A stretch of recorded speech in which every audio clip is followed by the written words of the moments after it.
Hello, नमस्कार. मी सरिता नागरे ब्लॉगमध्ये सर्वांचं स्वागत आहे. कसे आहात सर्वजण? आणि आजचा दिवस होता पाडवा, तर हा ब्लॉग माझा आहे पाडव्याचा.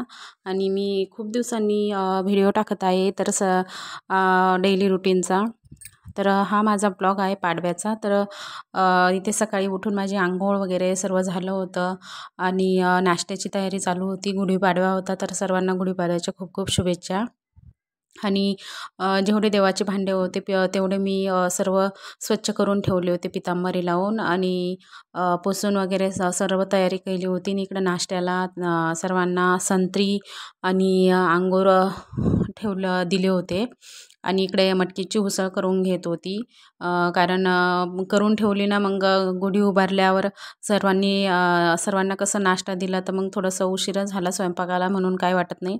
तर इकडे मी मटकी करून घेत होती. आणि बाकी मुलं आणि मुलांचे पप्पा सर्वजण अंघोळ वगैरे सर्व फ्रेश होते. ते सर्वांनी नवे कपडे घातले होते. गुढीपाडवा होता तर इकडे मटकी बनवून घेत आहे मी. तर इथे मी कांदा परतायला टाकलेला आहे. आणि छान असा कांदा लालसर होईपर्यंत परतू दिला. आणि त्याच्यानंतर त्यामध्ये मोड आलेली मटकी घातलेली आहे. आणि ही मोड आलेली मटकी खूप छान लागते. तर मी विकत नव्हती आणली, ती घरीच भिजू घातली होती 2 दिवस. तर छान अशी मोड आली होती त्याला. आणि इकडे उसळ करून ठेवली आणि देवाचं पूर्ण ताट काढून घेतलं होतं. गुढीसाठी जे जे सामान लागतं ते सर्व काढून घेतलं.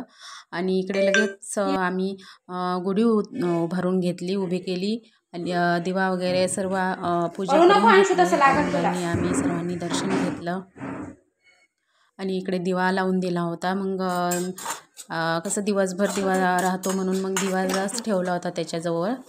आणि इकडे लगेच स्वयंपाकाला लागली होती, कारण नाश्ता वगैरे झाला होता त्यांचा, मुलांचा त्यांचा. तर इकडे लगेच मी स्वयंपाकाला लागली होती, कारण गुढीला नैवेद्य लवकरच दाखवतात ना, म्हणून मी लवकरच स्वयंपाकाला बाकीची सर्व कामं राहू दिली आणि ताबडतोब स्वयंपाकाला लागली होती. तर इकडे कांदा आपली साधा स्वयंपाक होता, जास्त काही करणार नव्हते मी. तर इकडे गोबीची भाजी बनवत आहे, तर तिकडे कांदा परतायला ठेवला होता. आणि इकडे लगेच भाजीचं पण पीठ कालवून ठेवलं होतं. तर कांद्याची पात घेतली होती मी इकडे. तर कांद्याच्या पातीची भजी बनवायची होती मला. तर मी भाजीचं पीठ कालवून ठेवलं आणि भाजी पण एकीकडे शिजायला घातली होती गॅसवरती. आणि ती मस्त अशी छान अशी परतू दिली.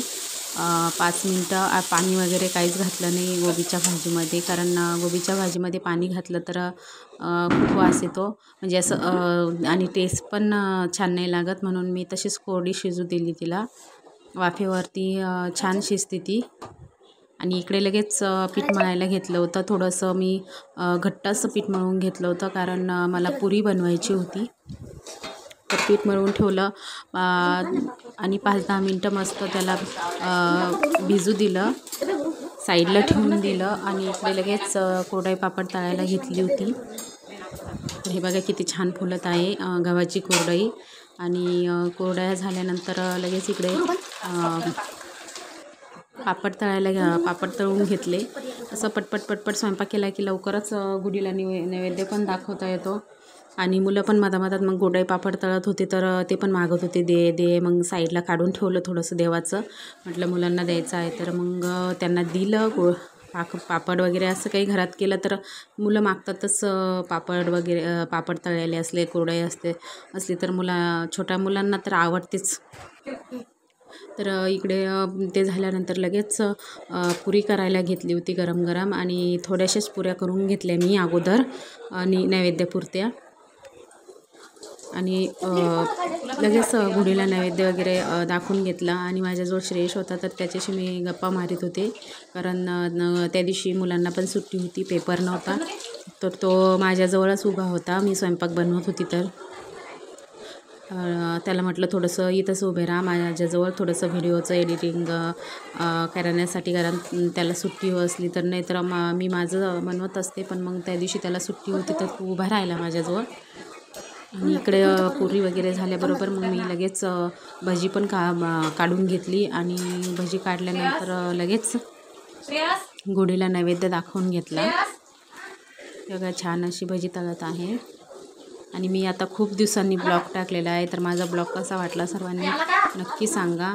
आणि हा माझा डेली रुटीनचा ब्लॉग आहे. हे बघा देवाला पण नैवेद्य दाखवला आहे. छान असं शिरा वगैरे सर्व बनवलं होतं. शिरा, पुरी, गोबीची भाजी, भेंडी आणि भजे एवढंच होतं. दुसरं काही जास्त बनवलेलं नव्हतं.